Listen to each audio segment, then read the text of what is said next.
Welcome everyone. Welcome to the Big O TV. I'm Aja Van Sika, the organista. I am a productivity recovery strategist. Well, what's that? I'm someone who helps you get back your productivity and your time so that you can be your most productive in the areas that matter in your life and biz. So here on the Big O TV, you're going to get tips and tools and resources to help you just go from panic to productive. And these tips you can begin using right now today to help you do those things. So just to let you know, if you want to ask a question, then please type a / and a Q in the chat box. And what it's going to do, it's going to send the question over to the white box so that we can see it. Now, if you have questions that come up in your mind, then please go ahead and type them out, because I know how it can be when you are trying to remember what questions you had, but all of the questions are going to be answered at the end of the segment, just in case your questions get answered. Okay, so I also want to let you know that ever so often I do run a 10-day challenge, and right now my challenge, it just ended. So if you'd like to sign up, then I'll be putting in the link towards the end of the show where you can sign up for the 10-day challenge that will help you really just kind of jumpstart your organization and help you to be more productive and more focused, have more time and more ease in your life and biz. So today we have on the show, and I want to welcome Veronica, who is my host. The lovely Veronica is here to help me be a better me. So thank you for being here, Veronica. So let me introduce our beautiful guests. Now, you have two beautiful guests. I have one of us. We have three beautiful guests. Yes, I do. But this one that I'm getting ready to introduce is the platform building coach for authors.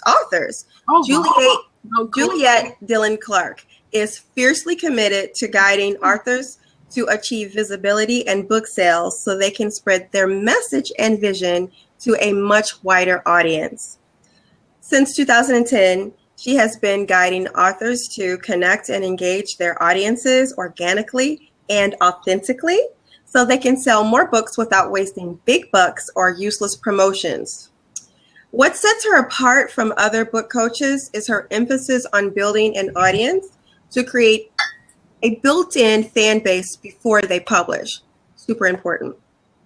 A storyteller all her life, Juliet was always the one who could tell parents, the cops, or anyone else a great story to get out of a tight situation.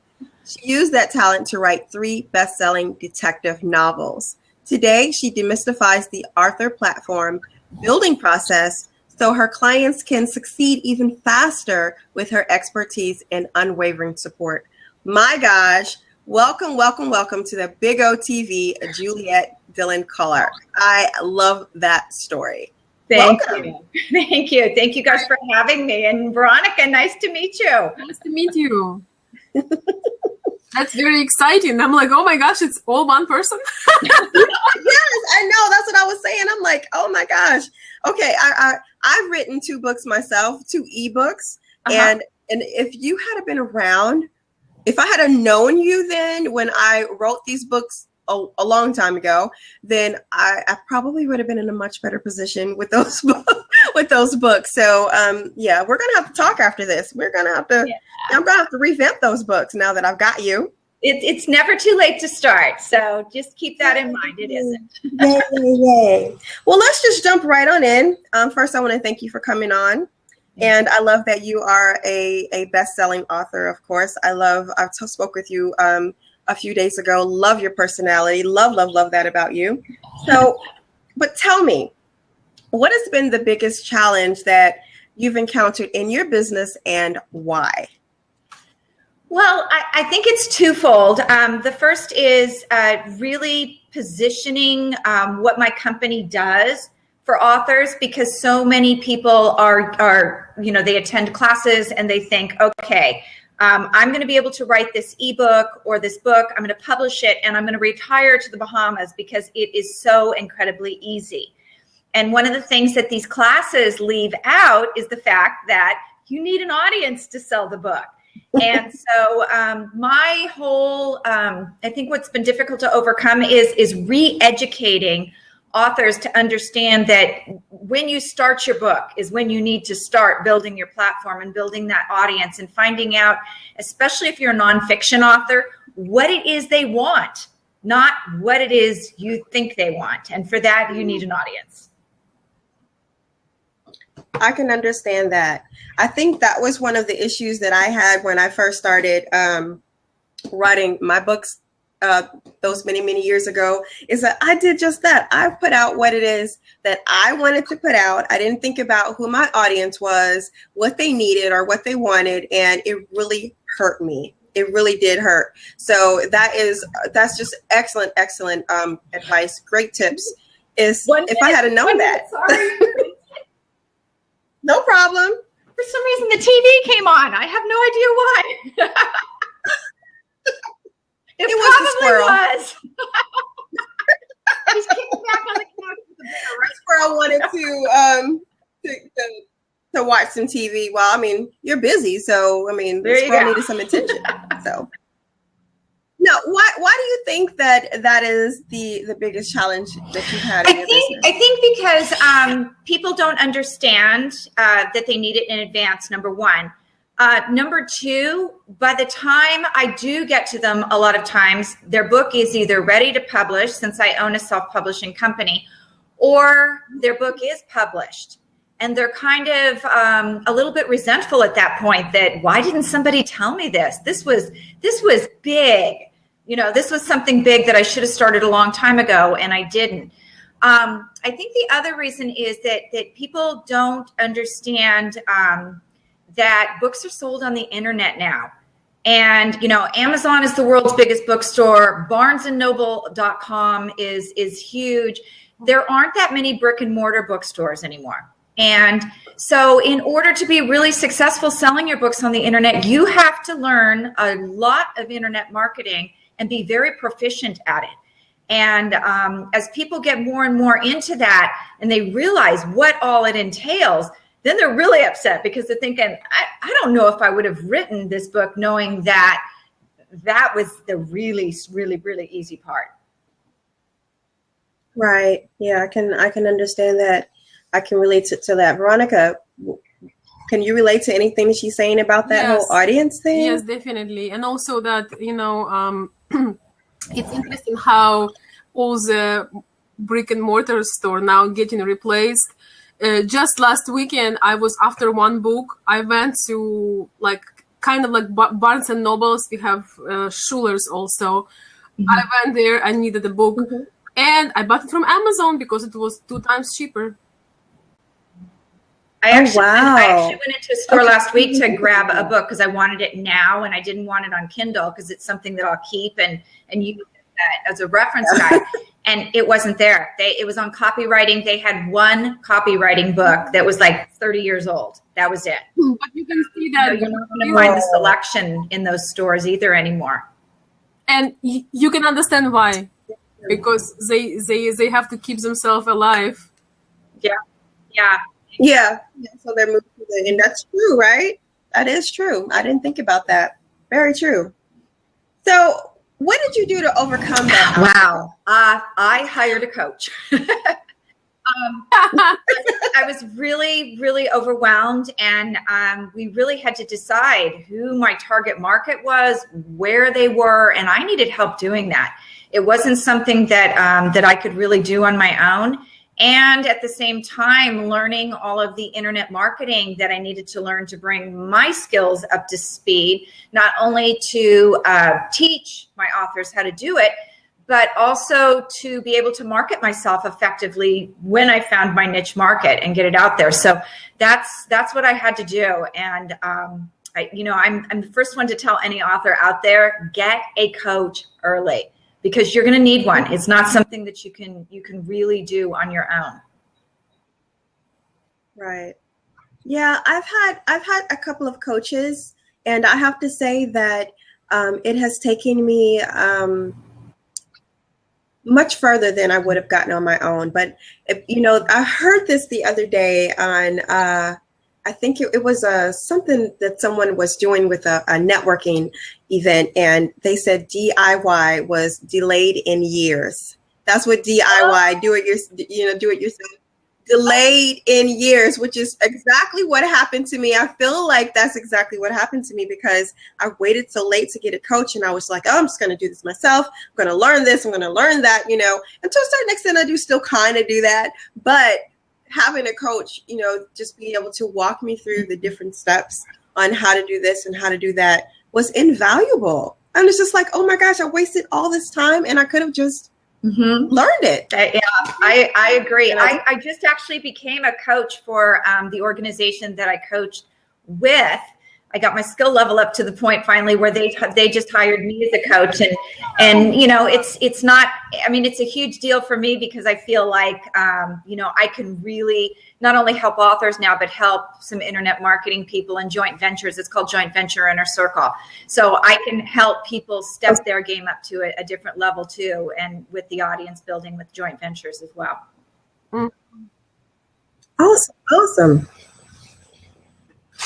Okay, so give us your best advice for other people who are struggling with this same issue.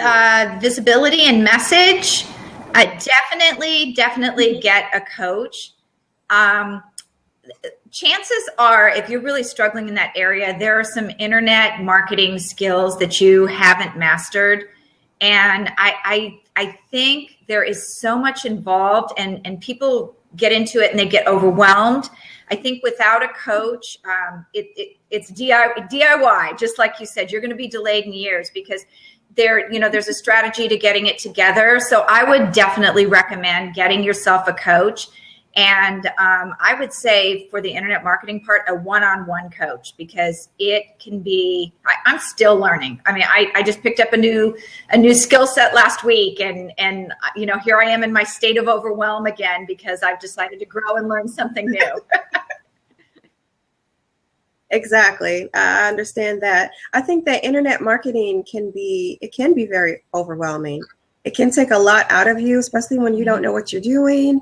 And there's so many different intricacies to it, you know, post over here and do that and be on Blab and do this and do that and everything. So it's a lot. It is a lot. Oh my gosh. I think that's a whole other Blab in itself. Yes, yeah, it is.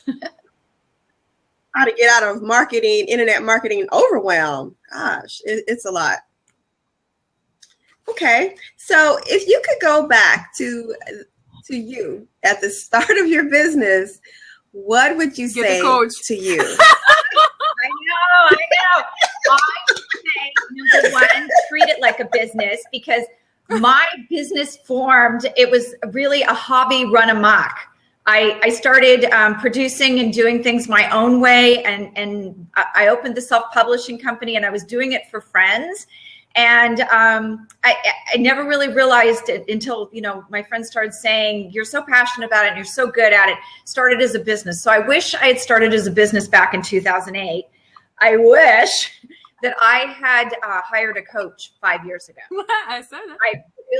I would be huge by now, because I spent so much time trying to do things my own way. I worked with a couple coaches that you know, they knew things, but they didn't really know how to internet market. And so I wish I'd really gone back and done that a while ago.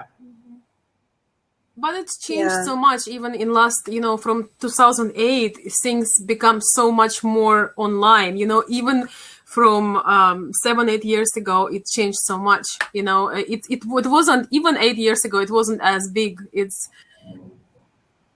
now everything online, like I said, you know, I felt kind of bad because I like to support the local business and buy things from them. But when I go and the book is $50 and I can get it for $25, I'm like, and you know, I did it, and I'm like, wow, that's 2016. And those Kindle books now too. I mean, you can download it from Kindle for next to nothing.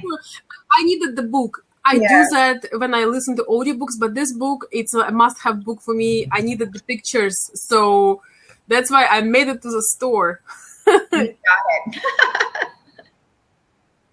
I have a lot of books on Kindle, but I'm a pen and paper girl. So a lot of the books that I want to have, I would want to have to hold it in my hand, Yes, physical books.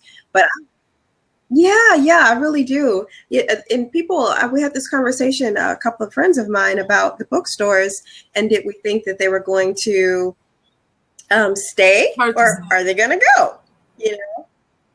I'm saying they're going to stay. It's hard to say because if you think about it, the competition is so big, and they have to pay their employees, they have to keep up the book coming. So it's a good question. I am not so sure. I mean, I want them to stay because I am like you. I love the actual book. I like how they smell. I like to hold them in my hands. I like to sleep with them. I do, it's TMI, Veronica, TMI. But the thing is, no, seriously, it's the best thing for me to relax when I'm with a book. The audio, I like it, but I have love for the books, and I ask myself the same question: how the store's going to make it?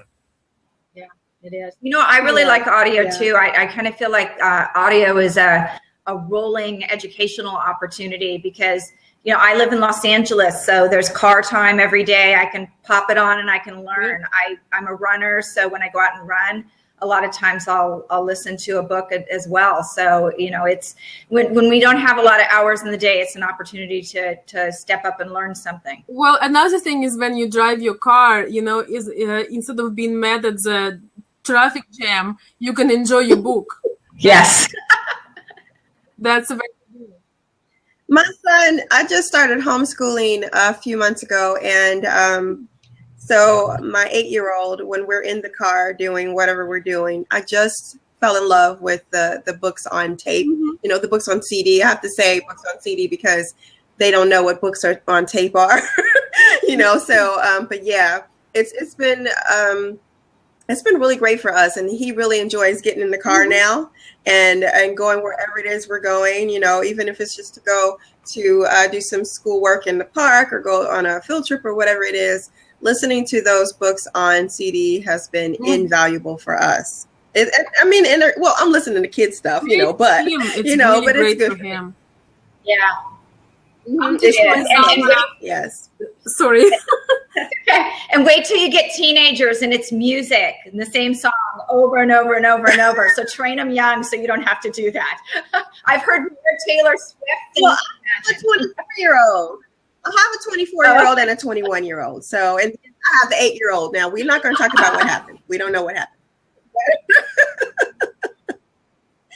But yeah, exactly. But yeah, it's been really, really extremely invaluable. Now, are most of your books sold online, or are they in bookstores? You know what? That's something that I really stress to my authors. Most self-published books will never see the inside of a bookstore.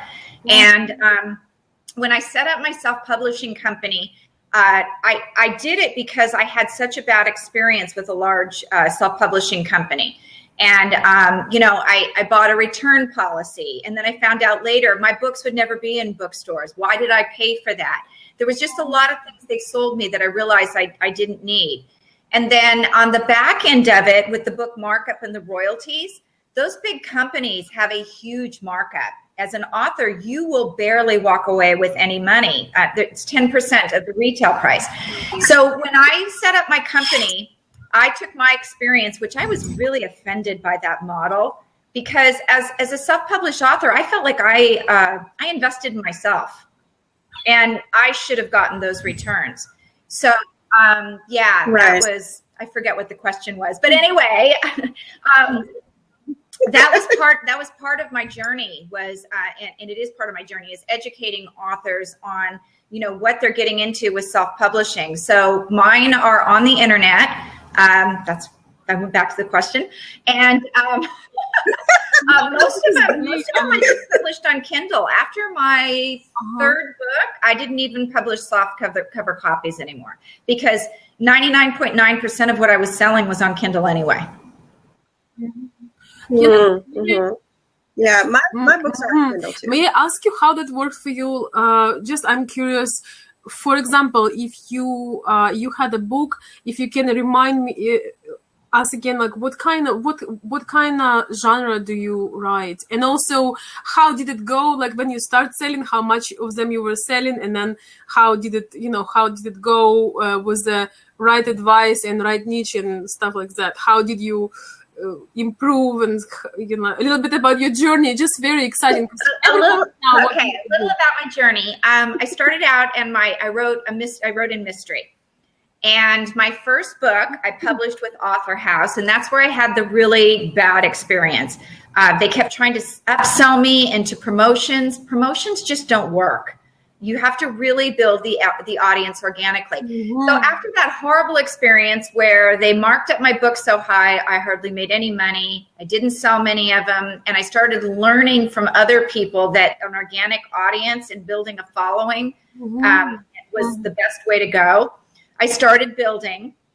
I self-published my second book myself. And then on my second book, I got a traditional publishing contract. And a couple weeks before I even signed the contract, they were purchased by a self-publishing company.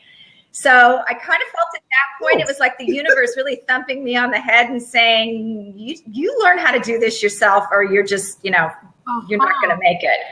So as I was writing my second book, I started building my author platform. I sold a little bit more of my second book. My third book, I sold over 25,000 copies, and I had really built an audience by then. The books aren't very good. When I go back and people read them, they're not even good books. So now I'm getting inspired. They're really not. I am not a writing coach by any stretch of the imagination. I am from the standpoint I can provide accountability and keep you on schedule, but don't look at me to be, your writing coach. I can help you organize. I don't know about that. If your book sell 25,000, yeah, you're doing something right. From there, I wrote a couple more, and then by that time I'd opened the business. So my last two have been just very short books. They are kind of how-to books, and they were more for my website. I put them on Kindle, but I didn't really promote them there. I didn't do a whole lot with them. I give them away as part of my Profitable Platforms program as bonuses. Wow. So that's kind of where I'm at. I'm writing a book on platform building now. But that was kind of my journey. I learned to build as I go along. And after I published I think it was my fourth book, my friends started coming to me and saying, hey, can you help me publish this? And most of them, they didn't want to learn. They didn't want to be taught. They want it here. I'm going to pay you to do it. And that's kind of how I became more of a production company. So I charge to produce your book. I charge, I provide as part of that, you get my Authorpreneur program, which teaches you, how to get yourself in front of the media, what you need on your website to be converting, how to identify your niche, how to build a community. So it kind of teaches you all of those things. So I provide a lot of education. I only have one promotional tool that I recommend, and that's a blog tour. And the woman I use, we teach you what to do while you're on your blog tour to maximize, your potential. On the back end, I have very little book markup, which means you make a lot more in royalties and you buy your books cheaper. So that's how my journey went. I learned as I went along, and now I help other people to be able to build their audiences and really be more successful. And just in the last, I would say, year and a half, I've even morphed into ebooks, people that have ebooks on their site. I help them with those. We get them on their site. We take care of the internet marketing skills that they need. And I also recommend that they put them over on Kindle, because you can lead people back to your website from Kindle as well if your book is good. Mm-hmm. So, I kind of do a whole launch strategy with them and just get them up and going. And your genre has been mainly detective novels. Really bad detective novels. Mm-hmm. Okay, so we have a question for you from Mia Davis. I hear that fiction is more profitable in self-publishing than nonfiction. What has been your experience? Yeah, it is a really good question. It depends a lot on the genre that you're in. There are every year there's a new criteria, new things that people are liking. A couple of years ago it was vampires and werewolves. I hear now it's zombies. So it really depends on where you're at with nonfiction and what you're writing. I mean, with fiction and what you're writing. Nonfiction books are profitable from the standpoint how you use them. Most nonfiction authors don't make a huge amount of money with the book, but when they transition it into a business or turn it into a program or something that they can sell, that's where they make their money. So, your nonfiction book may not sell a whole lot of copies. It may be a business card, but if you translate that while you're building your platform into a program, you're making a lot more money that way. Okay, so somebody like Gabrielle Bernstein, are you familiar with her? Gabrielle Bernstein? No. Okay, so she's like the spiritual guru kind of a person. She's written a book called Finding Your Ing, I think, which is Ing is like your inner guidance system, and some other books. She was, yeah, exactly. A Course of Miracles. A Course of Miracles is what she bases her. Spirit Junkie. Yeah, exactly, Spirit Junkie.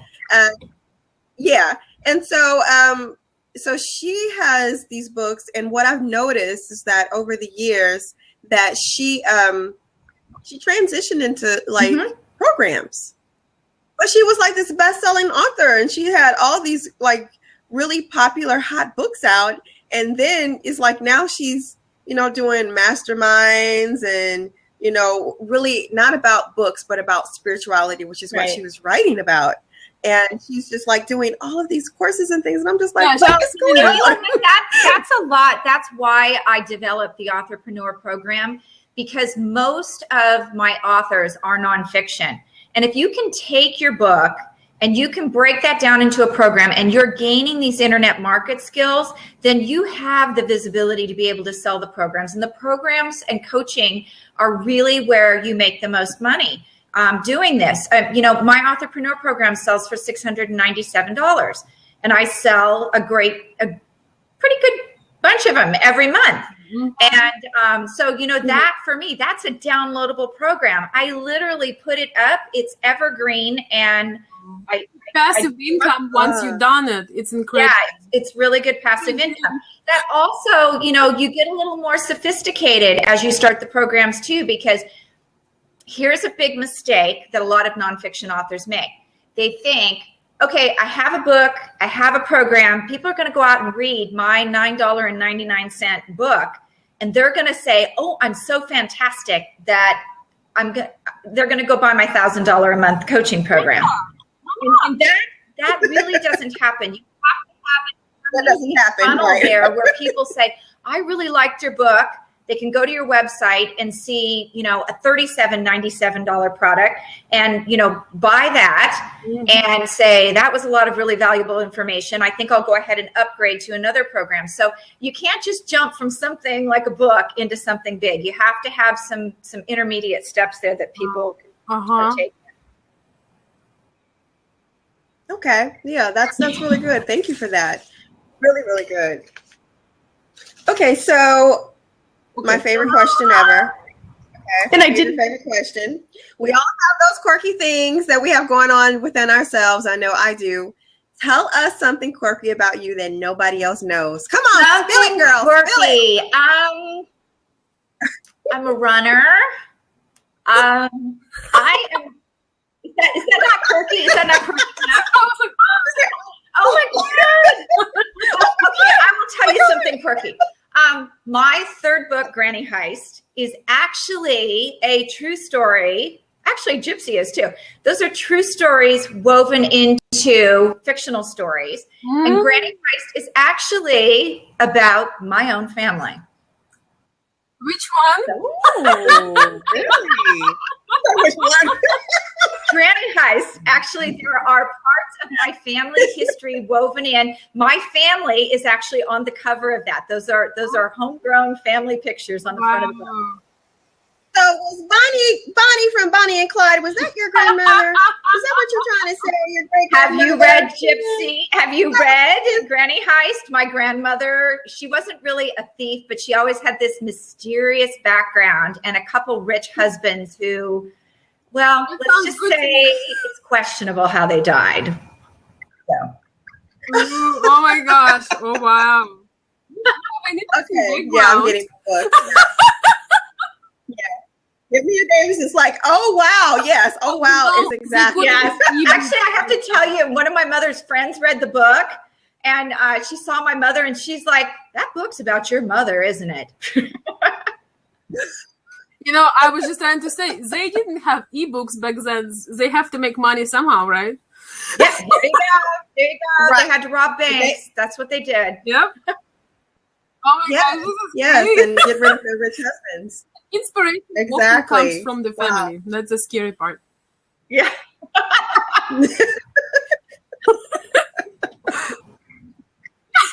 Veronica. I'm just kidding. I have a family. Only you, I tell you.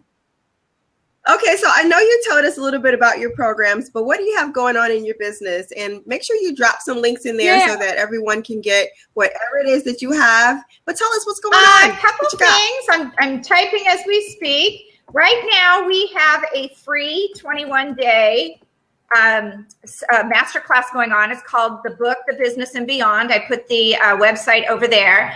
And 21 speakers over 21 days delivered into your email box. We have coaches, Karen McGregor, who talks about her speaker success program and how you can put together your business into a speaking business. We have a couple writing coaches, Laura Bush, who's fantastic, talks about big mistakes that writers make. And actually, you know Laura? I don't know her, but I think I may have opted into some of her stuff a long while ago. Yes, I've seen her name I'm around. actually really excited. I'm speaking at her writing retreat in Jackson, Wyoming this summer. So I love Jackson, and she said, "Oh, I can't pay you." And I'm like, "Oh my gosh, I should pay you to go there." So I'm really excited about going there. But we have a lot of, I'm trying to think who else. Jennifer Beal, who is big in the event world. She's on there telling people, how you can build relationships to put your own events together. Mm-hmm. And she's been a big supporter of the program. Gina Hyatt talks about, Gina Hussar talks about using, how to use your book and your energy and really work with everything you've got. Desiree Stafford, who was one of my first coaches, talks about how to make 10K a day on Facebook.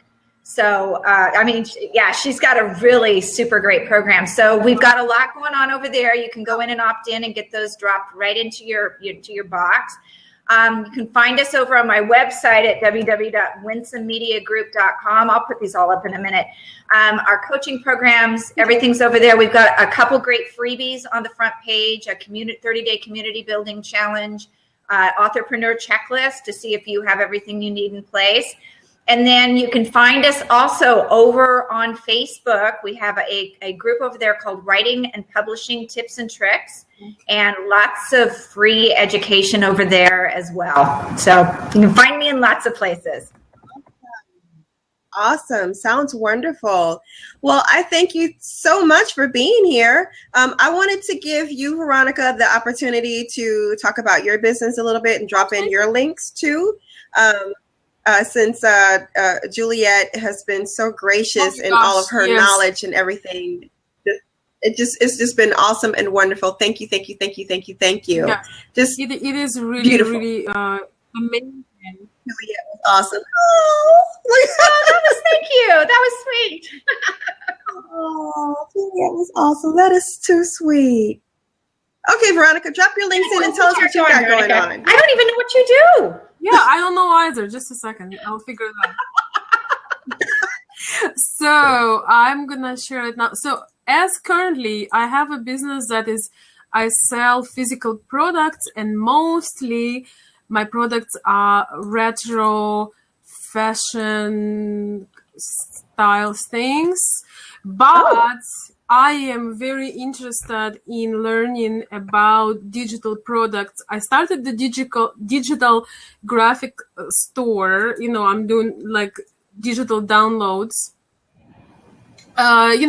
Digital graphic design, but I'm just learning. I sold a few things from those, but those are passive income. Like you were saying that, you did that program, and then, I have some ideas for books. So I find this blog very interesting because I have some ideas for books and stuff like that.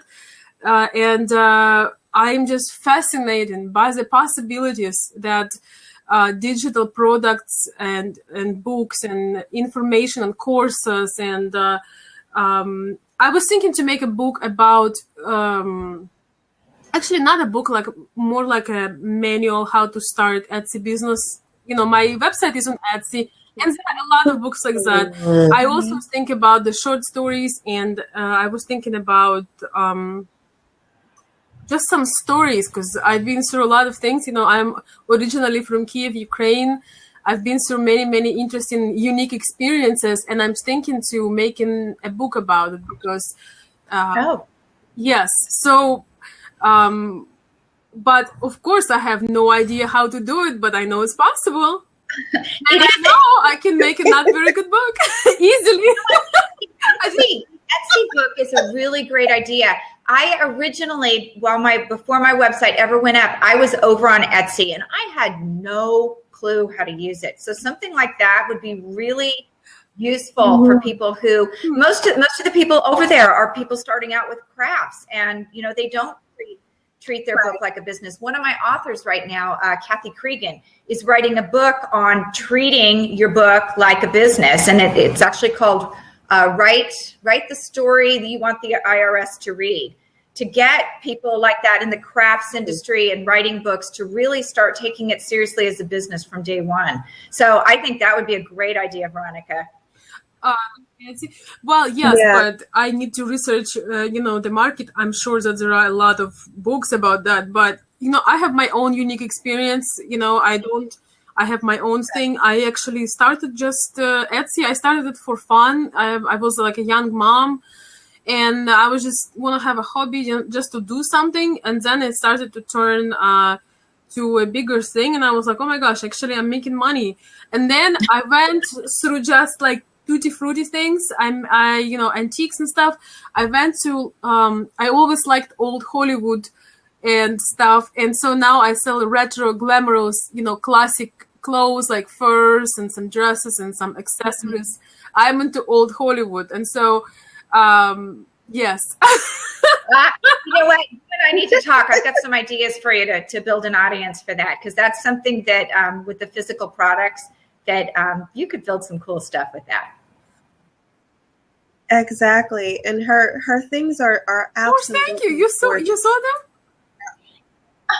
Girl, please. I'm gonna let you on this blab, and I don't know what you do. Yes, yes. Oh, thank you. Yes, I've seen your things are gorgeous. They're gorgeous. And I'm not even a fur person, but those things they're beautiful. And some of the pictures with your son on there too. Do you make them? So where do you get them? Do you pick them up or do you make them? It's mostly I search for them and I really make them like beautiful. I make them to, I do something with them. Sometimes it's just like, let's say a very good picture.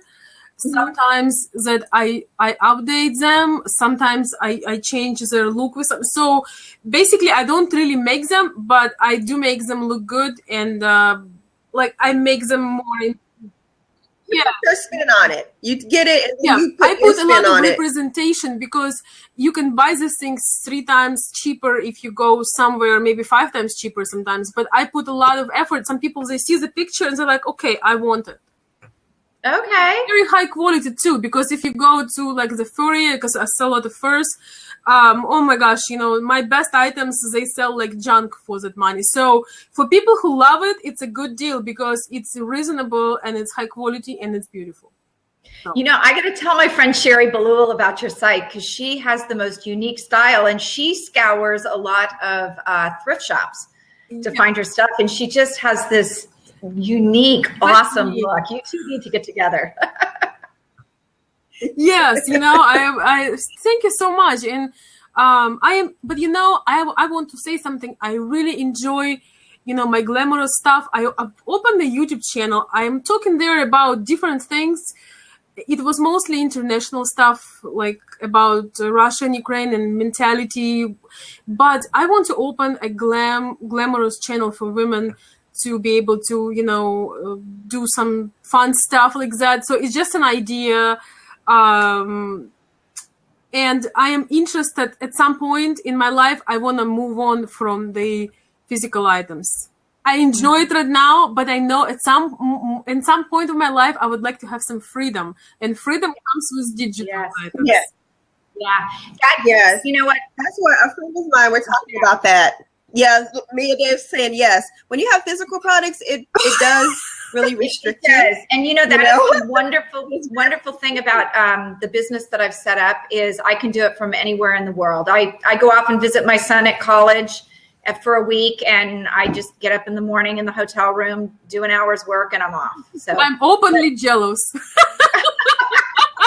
Well, Veronica, you have kids, though, because you said you started this as a mom. When your kids get older, you're gonna push in that direction, because I'll tell you, once they're out the door. No, Juliet, we want it now. We don't want to wait. I was just kidding. You put your time and years. I'm not saying but I'm just saying that's a great model, and it gives you freedom, man. It's just amazing because, I mean, I love what I do. I enjoy it, but yes, I can travel. I traveled with my son when he was 8 months old. I don't care. I flew overseas. Oh wow. Yeah. Speaking of Etsy, I was going to put my products, I sell physical products and digital products, helping people to organize. I sell planners, physical planners, and organizers, as well as digital ones as well.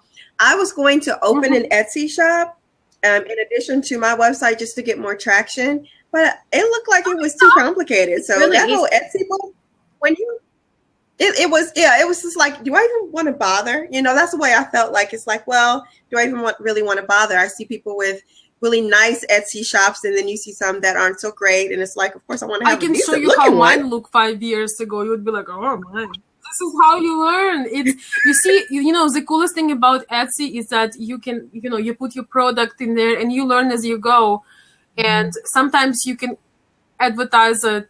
I really need to make a book. And I know a lot. Yeah, you do. So, yes, you do. Is that something that you would publish? Could she publish? Absolutely. And even if it's just an ebook, because I'm serious, when I went on Etsy, I didn't have a clue, and my shop looked like crap too. Make it, Veronica. Make it. Yeah. What about if I come up with some other, some more physical planners? Mine are like workbooky type of planners. They're not the big, day designers that you put in your bag. They're like, actually, this is the one, actually, this is mine. See, they're just like this. They're just like regular notebook style. I love them. And just like they're more workbooks. This is actually starting mine for this month. But, where do you sell them? I sell them on my website, but I had it made through Lulu. Are you familiar with Lulu? Yeah. So it's just, really, really simple. And this is my personal one that I do. I have one of these for. I know, right? It's kind of hard to see for, but it's just for the month. So it's just that's why it's so thin, because it's about 5 weeks worth of pages in here. And then there's the space for you to put all of your weekly things in, what your to-dos for the week. You fill in the boxes at the top with your dates and your days.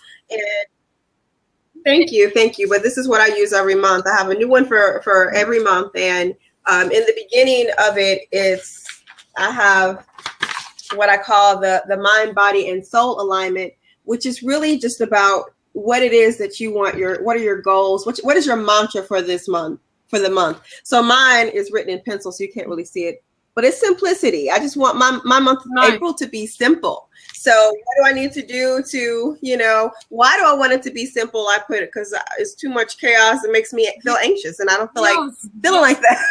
So, and then I'll fill out the rest of it to go about my days and everything like that. So, but I'm thinking about making something like a monthly plan or membership type of thing, or something like that. Would that be something that you would publish, or even an ebook on being more organized? But I really want the physical planners first, and then maybe something the only thing is my company doesn't do the spiral. We actually have a perfect bound, so you'd have to go into something that's more like a book type situation. Yeah, so you'd have to decide whether you want it to be like that. Somebody asked a question over there too. Yeah, she did. Ian Davis says, Gypsy novel, what do you suggest for pricing your first ebook? Does that depend on the genre? No. And you know what? I wouldn't recommend giving it away for free, because I think sometimes when you give it away for free on Amazon, it kind of like resonates. There's not a lot of value to it.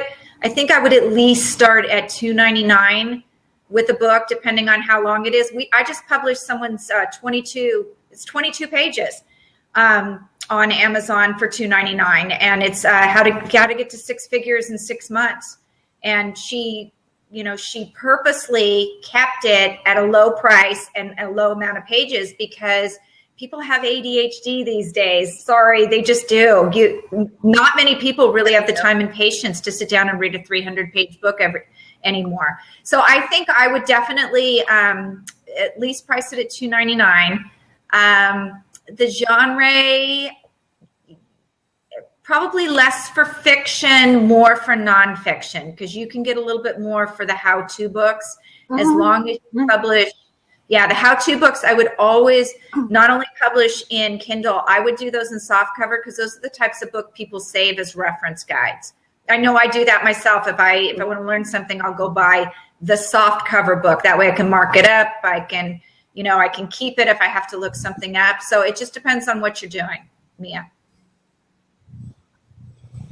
Excellent question. And I actually even forgot that, these little, they can pop right there in that box. And I forgot that they can do that.